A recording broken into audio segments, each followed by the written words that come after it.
Welcome to the deep dive. Great to be here. Today, we're looking closely at sources that explore a core teaching from one Buddhism. It's a concept called the grace of laws. Hmm. Now, when you hear laws, your mind might immediately go to, well, rules, government regulations, traffic tickets. Things you have to do. Exactly. Stuff you face consequences for if you don't follow. And that's a completely natural reaction, isn't it? Yeah. Laws often feel like restrictions, like boundaries that limit what we can do. Right. They can feel burdensome, Yeah. heavy. But this teaching, it flips that perspective entirely. It invites us to see these systems, these laws, not as burdens, but as a source of profound grace. It really challenges that conventional understanding. It asks us to stop and think, well, what do these structures actually give us? So our mission in this deep dive is to unpack this idea. What does the grace of laws truly encompass? And why would anyone consider rules and regulations a grace? Let's dive in. Let's do it. Okay, so let's unpack this. The grace of laws, as it's presented in these sources, it's far broader than just legal statutes or, school rules. Right. It's described more like the collective framework. All the systems, guidelines, even the unwritten agreements that make ordered coexistence possible. So it's not just the big stuff, like the laws of a country, Yeah. not just legislation? No, it extends down to every level of interaction. Think about the systems that govern families, Okay. communities, schools, workplaces, and, yeah, even the global stage. The source uses this really powerful analogy, calling it the invisible glue. The invisible glue. I like that. Yeah, it's the underlying structure that kind of holds things together, preventing everything from just dissolving into, well, total chaos. That paints a very different picture. It sounds like it's about the basic understandings that let us navigate life without constantly, bumping into each other. Precisely. And consider those simple, everyday examples mentioned in the sources. Things like waiting your turn in line, stopping at a red light, having a family agreement about chores or maybe a curfew, Sure. or even the unspoken understanding about how to behave respectfully in an online group chat. These are all part of this larger system of laws. They're like the scaffolding of daily life, the things we often don't even notice until they break down. Exactly right. And the reason this whole framework is termed a grace within this teaching is because it's viewed as a fundamental gift. A gift. How so? Because it enables safe, predictable, and, relatively fair interaction. Without it, you couldn't walk down the street safely or engage in trade confidently or even have a productive conversation online without constant disruption. It prevents us from perpetually stepping in each other's toes, as the source puts it. Okay, that makes sense on a conceptual level, but let's be real. Laws can also feel incredibly strict, punitive even. Mhm. Like, don't do this or you're in trouble. How do you reconcile that feeling of constraint with the idea of something being a gift or a grace? That's a crucial question, definitely. And it highlights the core reframing this teaching offers. Yeah. It absolutely acknowledges that laws impose limits, Right. but it asks us to look at what those limits enable. The perspective here is that laws are a gift because they provide protection. They create a foundation for fairness that benefits everyone, not just, say, the most powerful people. So it's not about the restriction itself, but the safety or the opportunity that the restriction creates? Exactly. Think about that traffic light again. Stopping at red, yeah, it's a restriction on your movement. Sure is. Can be annoying. It can be. But that law enables pedestrians to cross safely. It prevents chaotic, dangerous collisions at intersections. So the law is working for your safety and for the safety of others. Okay. Similarly, laws against discrimination or bullying might feel restrictive to someone who, well, wants to treat others poorly. But they are a grace, a gift, to those who are protected from harm and allowed to participate fully. It's like the rule acts as a shield for the vulnerable, maybe, rather than just a cage for everyone. That's a powerful way to put it. Mm. And the sources use a similar idea. Consider the analogy they give of rules on a soccer team. Okay. Staying in your position, passing the ball, instead of hogging it. These are restrictions on individual play, right? Yeah, definitely. But they aren't meant to stifle skill. They exist so the team can play effectively, work together, and hopefully succeed. The rules enable the game itself to function well and fairly for everyone on the field. The rules make the game possible, and in life, these laws, these systems, make collective life possible and safer. Precisely. By ensuring a more level playing field, preventing the strongest or maybe the loudest from simply taking whatever they want, These systems provide a space where more people can actually thrive. Yeah. And from this perspective, the order and safety provided by these laws and systems becomes something genuinely worthy of gratitude. That shift, viewing a rule not just as an obstacle, but as an enabler, that feels significant. Now, the sources also talk about wise teachers within this framework. Who are they and how do they contribute to this grace? Right. The wise teachers. These are figures referenced as those who've provided foundational moral and ethical guidance to humanity throughout history. Like founders of religions, philosophers. Exactly. Founders of major spiritual traditions, great philosophers, ethical leaders, people whose teachings offer a kind of moral compass. So they're not necessarily issuing formal laws like a government would. It's more about guidance on how to navigate life morally. Yes, that's it, precisely. They provide a sort of roadmap for being a good person, offering principles like, cultivating compassion, practicing honesty, treating others with respect. Okay. And while these might not be enforced by a police officer, they're seen as essential components of the overall system that allows us to coexist harmoniously.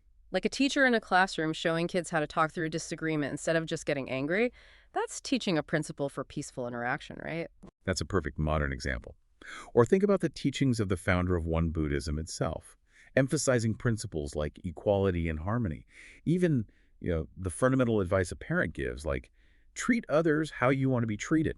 Yeah, the golden rule. That falls into this category. Yeah. These moral teachings are part of the grace of laws because they guide our individual behavior towards choices that support the collective well-being. Yeah. They help maintain that invisible glue of ordered society. It's like they provide the ethical software, maybe, that runs on the hardware of the formal system. Oh, that's an excellent analogy, yes. They shape our understanding of how to interact within those systems constructively. Okay. Now, there's another concept mentioned that sounds quite old school. Scholars, farmers, workers, merchants.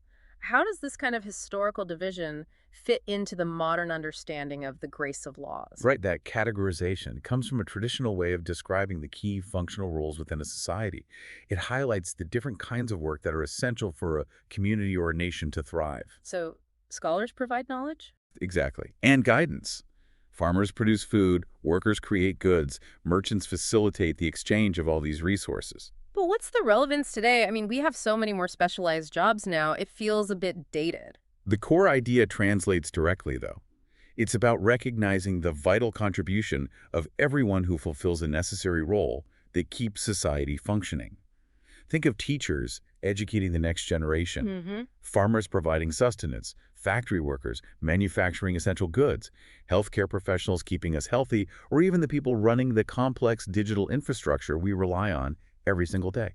So it's about appreciating that the systems, the ones that get food to our plate, build our homes or power our technology, that these are all part of this grace too. Precisely. The stability and connection we experience in our lives, they're possible because of this vast interconnected web of different roles and the system that organize them. This concept encourages gratitude for this collective effort and the foundational stability it provides. It's just another facet of the ordered world that the grace of laws prompts us to appreciate. It really does broaden the definition significantly. Wow. It's not just formal rules, but the entire infrastructure of human cooperation. It asks us to see the grace in the very fact that complex societies can function, relatively smoothly most of the time. Which leads nicely to the idea of global laws. Following laws that govern the world sounds, well, incredibly daunting. Almost impossible for one person. What does that mean in a practical sense for someone listening? It's certainly easy to feel disconnected from abstract concepts like international law or global governance, for sure. Yeah. But this part of the teaching refers more to aligning your actions with broader, universally applicable principles and agreements, even if they aren't enforced by, say, your local police. Think about global agreements on human rights or efforts to combat climate change. Okay, but how does my individual action relate to something massive, like fighting climate change? It feels like a drop in the ocean. Through conscious choices that reflect those global principles. When you make an effort to recycle, maybe reduce waste, conserve energy, or choose sustainable options, you are participating in the larger, collective effort guided by global environmental awareness. It's aligning your personal conduct with a global principle. Okay, so it's not about needing to know every single international treaty. No, not at all. But about embodying the values those global laws represent. Exactly. Or consider how you interact with people from different cultures online. Choosing kindness, respect, seeking understanding that aligns with global principles of human dignity and cultural exchange. The teaching emphasizes that even these seemingly small, individual actions, being mindful of your environmental impact, treating people globally with respect, they contribute to the spirit of global cooperation and justice.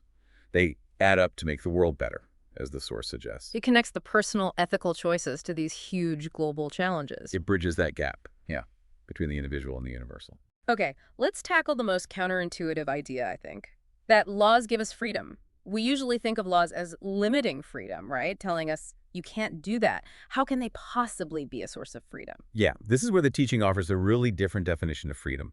It's not the freedom to do absolutely anything you desire without any consequence. Right, that's usually how we think of it. In this context, freedom means the ability to exist safely, happily, securely.